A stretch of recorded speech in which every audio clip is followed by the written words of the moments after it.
400 pesos sister. Sa in English sa diskarte. Hoy. Sa in English sa diskarte. Buha. For 100 pesos sa in English sa diskarte.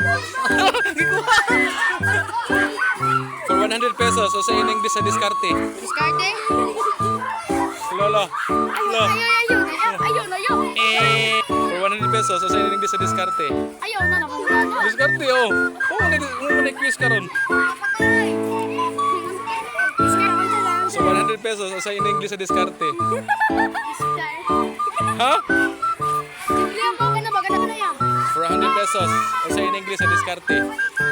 1 2 3. Oh, for 100 pesos sa in English sa diskarte. 1 2 3. Diskarte sa babae. Kiefer, for 100 pesos sa in English sa diskarte. Hindi ko. 100 pesos sa in English sa diskarte. Asa man? Ina.